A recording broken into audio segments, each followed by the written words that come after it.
pada urusannya. Dan tak lupa pula teman-teman sekalian yang semoga dilancarkan dalam semua urusan. Berdirinya saya di sini akan mempresentasikan tentang psikologi pendidikan, yaitu mengidentifikasi perbedaan individu yang menyebabkan perbedaan proses dan hasil belajar. Di sini saya akan menjelaskan yang pertama pengertian perbedaan individu, yang kedua pengaruh faktor perbedaan individu, yang ketiga beberapa perbedaan individu dalam kemampuan belajar dan mendengar. Yang pertama, perbedaan individu. Pengertian perbedaan individu adalah suatu perbedaan yang dimiliki oleh setiap individu, baik fisik maupun non-fisik, yang menjadikan seseorang memiliki karakter atau ciri-ciri yang berbeda antara satu dengan yang lain.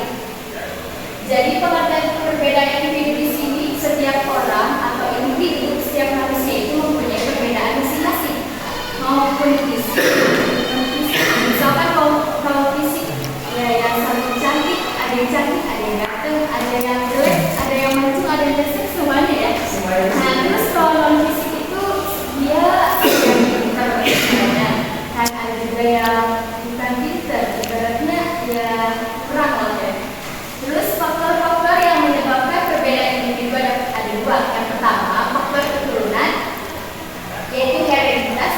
Terus yang kedua ada faktor lingkungan yang meliputi lingkungan statis dan lingkungan dinamis. Selain itu juga dipengaruhi status sosial, pola asuh orang tua, budaya, dan keterampilan dan lain-lain. Jadi faktor yang perbedaan individu itu ada dua. Yang pertama, faktor keturunan atau gen. Yang kedua, faktor lingkungan. Terus yang selanjutnya disini dijelaskan tentang macam-macam faktor perbedaan individu yang tadi sudah saya jelaskan. Faktor perbedaan individu itu ada dua. Yang pertama, faktor keturunan. Setiap orang memiliki berbagai kemampuan dan kapasitas yang diturunkan kepadanya dan menunjukkan kemajuan perkembangan diri orang tersebut. Yang kedua ada faktor lingkungan. Lingkungan juga berperan besar, bahkan memegang kunci untuk macam-macam perbedaan individu. Tidak ada orang yang mengalami lingkungan yang sama dari lahir sampai dewasa. Jadi perbedaan faktor individu itu ada dua. Yang pertama, faktor keturunan atau gen. Jadi kita tuh, misalnya kita kan anak ya, jadi kita sama kayak orang tua kita. Jadi orang tua kita itu melahirkan anak yang sama pula kayak sifat mereka gitu.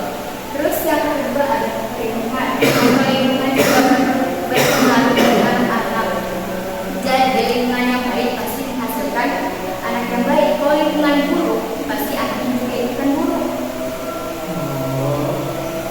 Terus macam-macam perbedaan individu di sini ada banyak. Yang pertama ada perbedaan kognitif, yang kedua perbedaan kecakapan berbahasa, yang ketiga perbedaan kecakapan motorik, perbedaan latar belakang, perbedaan bakat, perbedaan kesiapan belajar, perbedaan jenis kelamin dan gender, perbedaan minat, perbedaan tingkah laku, perbedaan nilai, perbedaan konsen diri, dan perbedaan kebiasaan belajar. Terus yang ketiga beberapa perbedaan individu dalam kemampuan belajar dan mengertinya. Di sini perbedaan individu dalam kemampuan belajar dan mengingat ada 4. Yang pertama, kemampuan intelijensi. Jadi di sini itu kemampuan atau intelijensi itu banyak sebenarnya. Nah, saya di sini berpendapat bahwa intelijensi itu daya menyesuaikan diri terhadap lingkungan. Jadi anak-anak tuh ya, ada yang gampang, ada susah dalam menyesuaikan dalam lingkungannya. Terus dia menggunakan alat pikir yang rasional, menggunakan alat pikir total. Terus yang kedua cognitive style.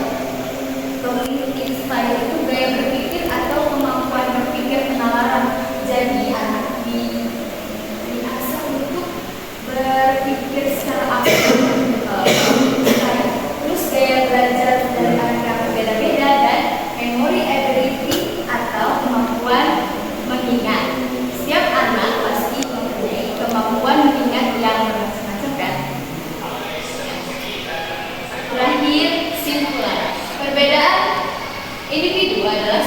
perbedaan yang dimiliki oleh individu maupun fisik ataupun non fisik. Ini perbedaan individu ada dua ya tadi. Yang pertama faktor lingkungan, yang kedua faktor keturunan atau gen. Terus macam-macam perbedaan individu ada 13 tadi sudah disebutkan. Terus ada pun beberapa perbedaan individu dalam kemampuan belajar mengingat, yaitu kemampuan intelijensi, kemampuan cognitive style, kemampuan daya belajar, dan kemampuan memori ability. Terima kasih. Kurang lebihnya mohon maaf. Apabila ada pertanyaan, silakan tanya. Sekian dari